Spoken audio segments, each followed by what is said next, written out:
Hello, everybody, and welcome back. If this is your first time here, you are definitely in for a treat. Today, we're going to be talking about fluid and electrolytes and how it relates to nursing and how can we care for our patients with these type of imbalances. One thing that you guys want to remember to do when it comes to this stuff is make sure that you are able to point out the symptoms that your patient is actually exhibiting and be able to associate them or coincide them with the diagnosis. All right, so without further ado, let's go.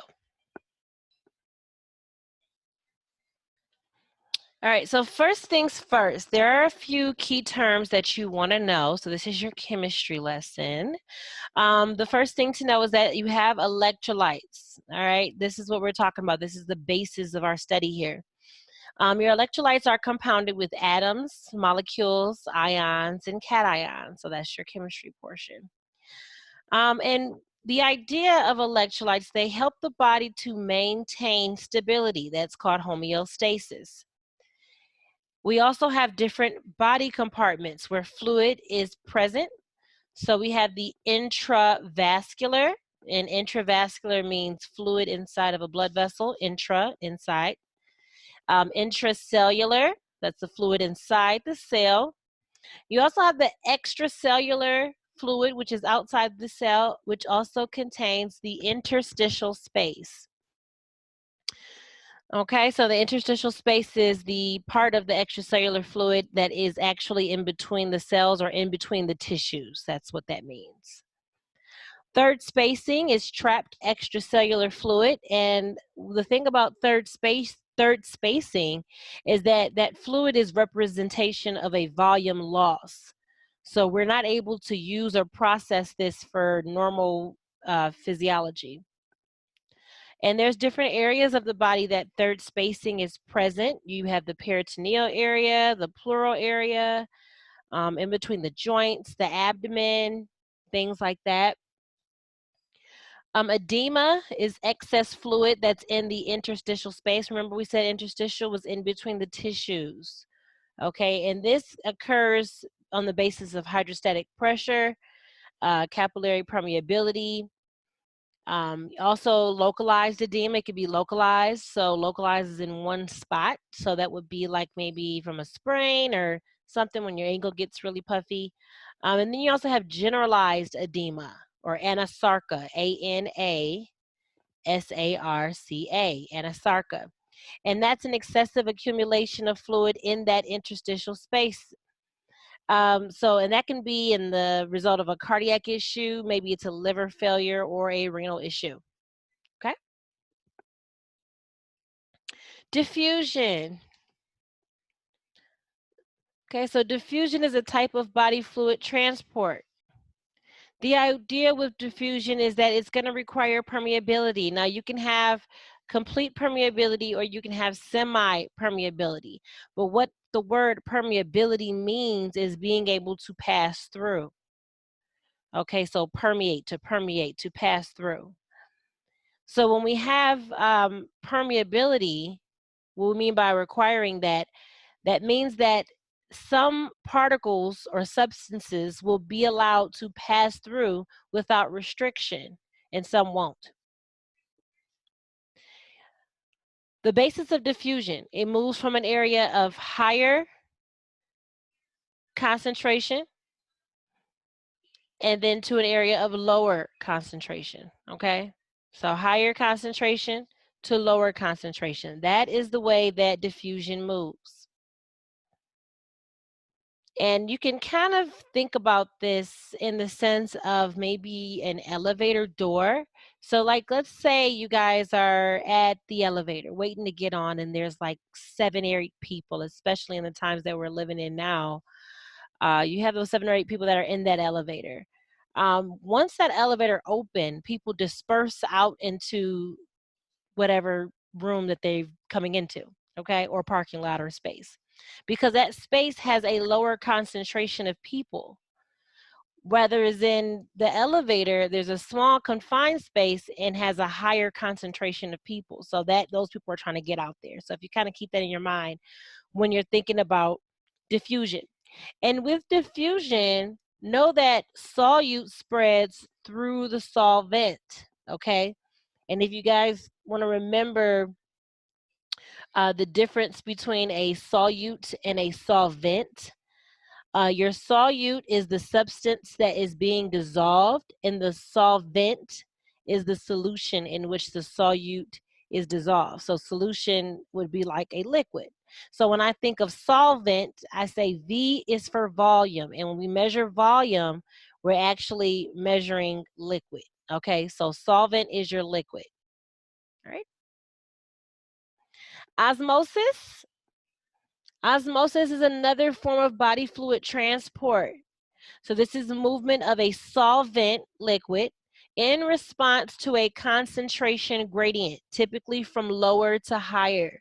So when we have lower and we go to a higher concentration gradient, that's that movement of solvent, of that liquid or water, so to speak. Osmotic pressure drives the solvent through the membrane, and that's done to equalize the concentration. Okay, so if you want to think, and we put this in our nursing terms, think of the drug mannitol. Mannitol is an osmotic diuretic, and it's used to treat patients with increased intracranial pressure. So you see how that area from lower to higher concentration. Make sense? All right. Filtration and hydrostatic pressure. We like to talk about these topics in sync. So filtration is the movement of solvents and solutes by hydrostatic pressure. So that's higher to lower pressure. Hydrostatic pressure relates to the pressure produced by the fluid against a surface. All right, so filtration actually uses the hydrostatic pressure. So that's the relationship there. So when the difference exists with the hydrostatic pressure on two sides of a membrane, remember that the water and diffusible solutes move out of the solution, okay, that has the higher hydrostatic pressure by that filtration process, okay? Isotonic solutions, okay? Iso means the same, so this is the same on both sides. All right, so with isotonic solutions, you have very little osmosis that's occurring here. And isotonic solutions are very favorable because they have the same osmolality as body fluids. So it's something that we actually use a lot in the field. Hypotonic solution. A hypotonic is less salt or more water than an isotonic solution. So you're going to have lower osmolality than body fluids, and it's going to utilize the osmosis to maintain that homeostasis. You also have your hypertonic solutions. With your hypertonic solutions, you have a higher osmolality than body fluids, higher, less water, more salt. So this is the concentrated. Okay, this is the concentrated. And it kind of a little play on words here. Hypertonic has an E in it, so does dehydrated. And when you're dehydrated, your urine is more concentrated. Okay, a little play on words. All right, first step here, fluid volume deficit, okay, or dehydration. This is fluid volume deficit. And in fluid volume deficit, the intake does not meet the requirements. So our intake of volume or fluid is not meeting our requirements. Our goal of treatment with this is to restore, replace, and eliminate. We're going to restore that fluid volume. We're going to replace our electrolytes as needed, and we're going to eliminate the cause of fluid volume deficit or dehydration. There's different types. We have 3 different types of dehydration. We have isotonic dehydration. In our isotonic dehydration, water and dissolved electrolytes are lost in equal portions. Remember, we said iso means the same. Most common type, and we also call this hypovolemia, okay? Hypertonic dehydration, fluid leaves the cell, causing it to shrink, okay? It's going to shrink or crenate is a term that you may also see. So that's hypertonic dehydration. Hypotonic dehydration, hypo, fluid goes into the cell and it causes it to swell, okay? So that fluid goes into the cell and it causes it to swell, all right, or lyse, rupture. All right. What causes fluid volume deficit? All right, so if we can start with isotonic, what's going to cause isotonic fluid volume deficit or isotonic dehydration? Not drinking enough water, being dehydrated, okay? And that what happens is that you have excessive loss of isotonic body fluid. So maybe if someone gets a gunshot victim or someone of that matter, and they end up losing more fluid.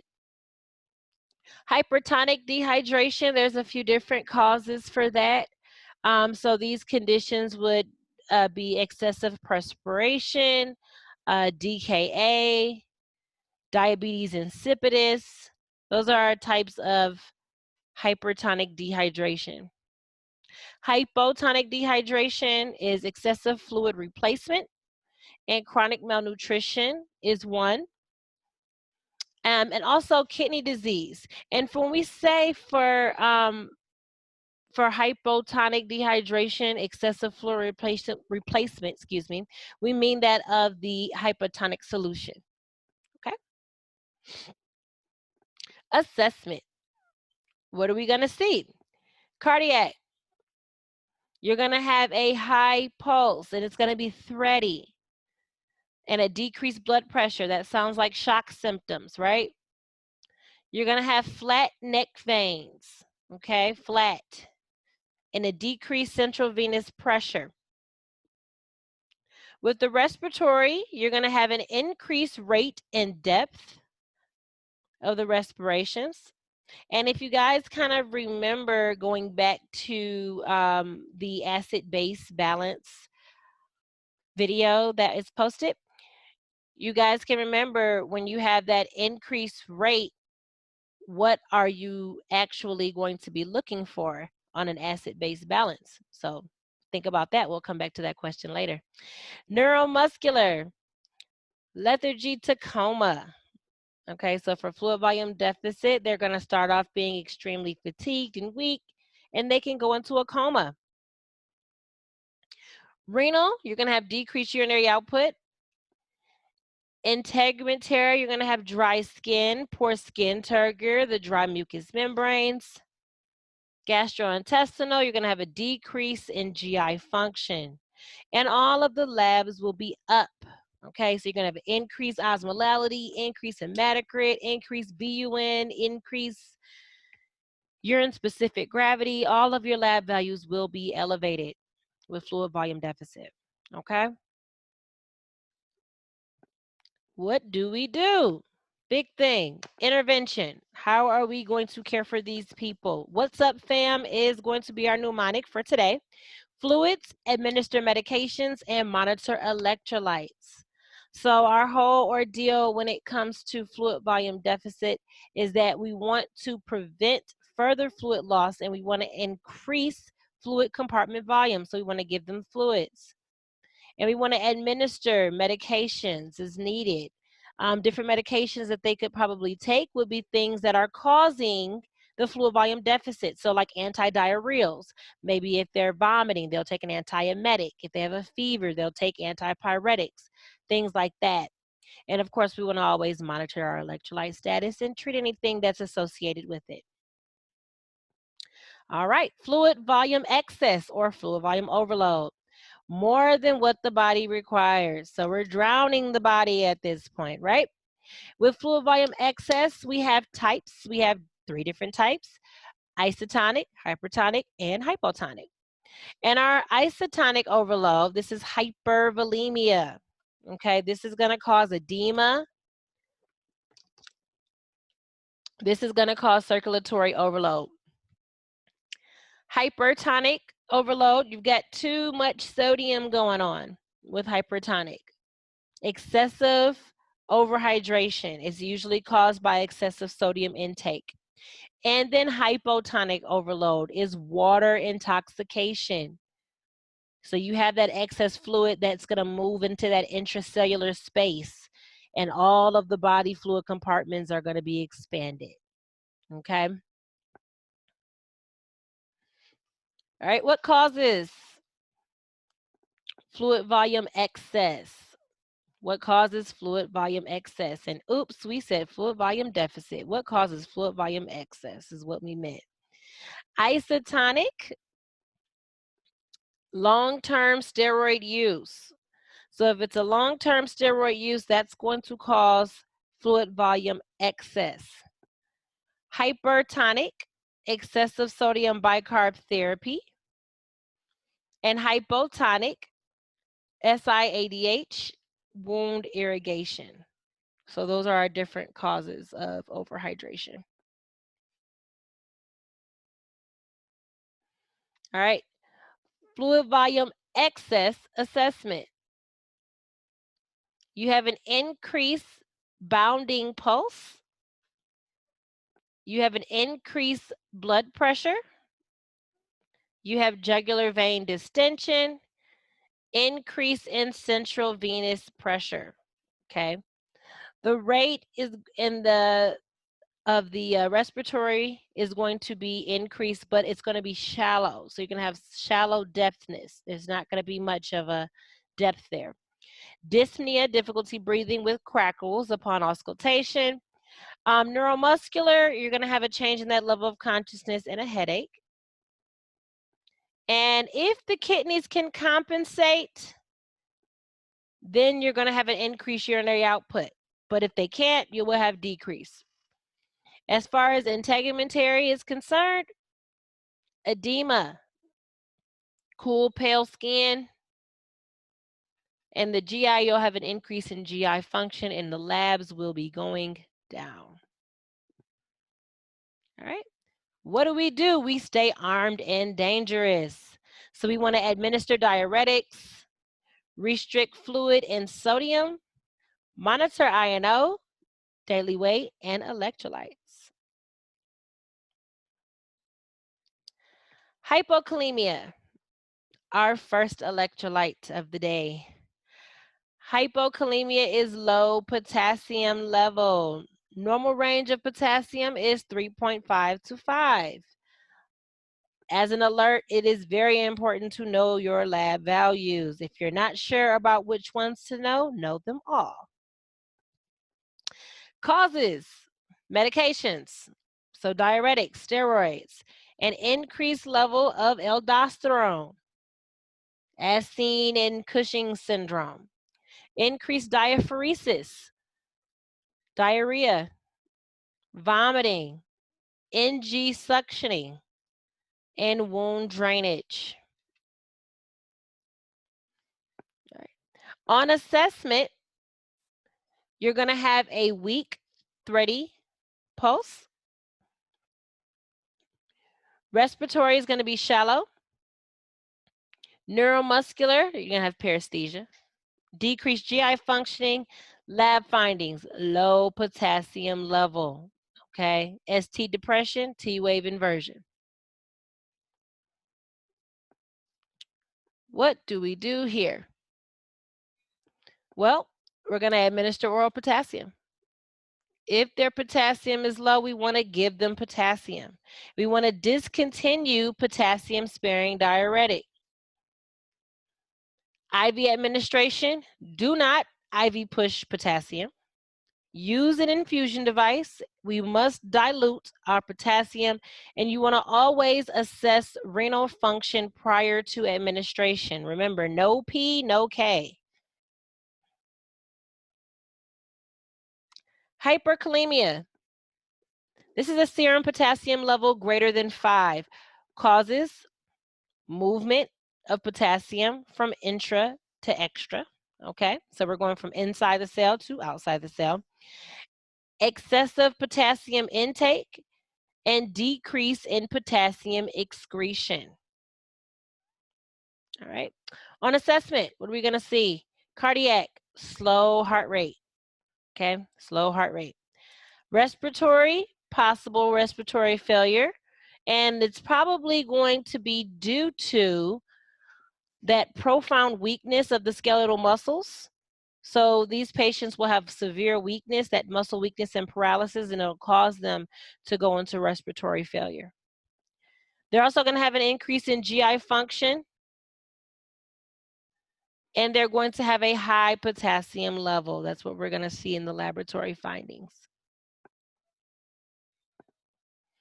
All right. So what do? Diuretics, Kxalate, drug of choice by mouth to give for elevated potassium. Insulin, drug of choice IV to give to patients with an extremely elevated potassium level. And we also want to restrict those potassium-rich foods. Okay. Hyponatremia is low sodium. This is a level lower than 135. Normal sodium level is 135 to 145. Causes: increase in sodium excretion. So diuretics, decreased secretion of aldosterone, diaphoresis, inadequate sodium intake by fasting or a low sodium diet, and diluted serum sodium. So freshwater drowning, SIADH. Hyponatremia assessment. What are we going to see? Cardiac. Depends on the volume status, and we're going to talk about that on the next slide.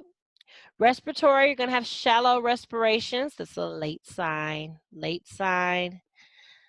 Neuromuscular, we're going to have diminished deep tendon reflexes. And nervous system, headache, seizures, coma. Okay. GI, we're going to increase those GI symptoms. That's what they're going to have. Renal, they're going to have an increase in urinary output. Integumentary, they're going to have dry mucous membranes. And for our lab findings, we're going to have a low sodium level. All right. So back to cardiovascular for our hyponatremia assessment. If it's a normal volemic, so they have normal volume, they're going to have an increased pulse and a normal blood pressure. If it's hypovolemic, low volume, they're going to have an increased pulse. And they're going to have a normal to low CVP and a low blood pressure. Okay, so this is like shock. Hypervolemic, they're going to have an increased pulse, normal BP, and a normal to high CVP. All right, what do? Fluids, oral sodium, and foods high in sodium are encouraged. Bacon, cheese, hot dogs, soy sauce, your processed foods.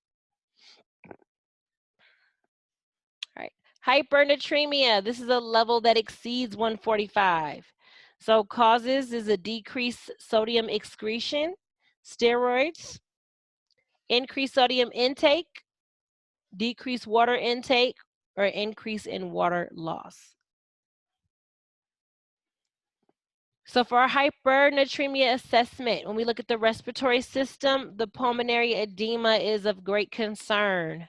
Neuromuscular, we're going to have, in an early sign, it's going to be excitability, but then it's going to progress to muscle weakness as a late sign. For the GI, they're going to be thirsty. Renal, they're going to have decreased urinary output, and integumentary, dry mucous membranes. As far as our lab findings, greater than 145, and an increase in urine-specific gravity as well. Okay, what do? Fluids, diuretics, sodium restriction, and seizure precautions. Seizures is more of a hallmark sign when it comes to sodium imbalances, whether it's hyponatremia or hypernatremia. So keep that in mind when you guys are answering questions and you see seizures as an answer option. All right, let's talk about calcium. Hypocalcemia. Normal calcium level is 8 to 10. Level less than 8 indicates hypocalcemia. What causes this? Poor calcium absorption, lactose intolerance, celiac disease, Crohn's, end-stage renal disease. Increased calcium excretion, steatorrhea, which is fatty stools, wound drainage, and diarrhea. For a hypocalcemic assessment, when we look at the heart rate, we're going to have a decreased heart rate and a decrease in blood pressure. Respiratory failure is going to be due to the muscle tetany that's going to be an experience for the patients. And when we look at neuro, hallmark signs, positive Chevex and a positive Trousseau sign, also accompanied with muscle twitching. When it comes to urinary output, it varies. It depends on the cause. And for GI, we're going to have an increase in GI motility. And our labs are going to be less than 8. Right? What do we do? Administer calcium, decrease our phosphorus, and seizure precautions. So remember, guys, that calcium and phosphorus have an inverse relationship. So when calcium is low, our phosphorus is going to be high. So when you're studying your phosphorus electrolyte, make sure you study it in sync with calcium. It will help you because they're going to be the same type of treatment here. So when we're going to decrease this phosphorus, you're going to be able to see that elevation in calcium. That is the theory. Now remember, there are certain patients that actually have this condition. So think of our renal patients. Our renal patients typically have a low calcium and a high phosphorus because of the lack of urinary output. All right, hypercalcemia. Hypercalcemia is a level greater than 10. Increased calcium absorption and increased bone resorption are the causes of such. So increased calcium absorption comes from the intake of calcium and vitamin D, and increased bone resorption comes from different types of pathologies such as hyperthyroidism, hyperparathyroidism, and glucocorticoids. On assessment, we're going to see an increase in heart rate, ineffective respiratory pattern for respiratory, diminished or absent deep tendon reflexes. With the renal, it varies on the cause. In GI, we're going to have a decreased GI function and an elevated calcium level. What do? Administer medications. So biphosphonates. Discontinue the thiazide diuretics. And we also want to begin dialysis if necessary. So in certain instances, we may have to do that. Hypomagnesemia, low mag. This is a level lower than 1.8. Some causes, poor magnesium intake. So malnutrition, celiac, vomiting and diarrhea, and Crohn's. Increased magnesium excretion, diuretics and alcohol. Cell movement of mag, hyperglycemia, and insulin. So that causes the magnesium to move. All right, when we look at a low magnesium assessment, on assessment, we're going to look at cardiac status. They're going to be tachy. They're going to have high blood pressure, shallow respirations, and they're going to have excitable neurological symptoms, tetany, positive Trousseau, positive Chevex sign. Sounds like hypocalcemia. And our labs are going to be low. So as you can see in this one here, there's a trend. Hypomag, low magnesium, high symptoms. Okay, so whenever you guys hear me say high symptoms, that means all of the symptoms are going to be elevated. They're going to be up. So that tachycardia, that hypertension, that positive Trousseau, that excitability symptoms. So make sure you guys get it in your mind. And I think if you drop some comments, I will do a video on how to recognize group of symptoms and how to categorize everything together, like your high symptoms, your low symptoms, things like that. All right, what do? Give a mag. Restore normal calcium levels. Calcium and magnesium are followers of each other. So when it's down, so is the other. Okay? Hypermagnesemia, level greater than 2.6, causes increased mag intake, decreased renal excretion. Hypermagnesium assessment, cardiac, bradycardia, low blood pressure, respiratory insufficiency, drowsiness, diminished deep tendon reflexes, and an elevated mag level. So as you guys can see in this one here, you have an elevated magnesium level, but all of your symptoms are going to be low. So these are your low symptoms.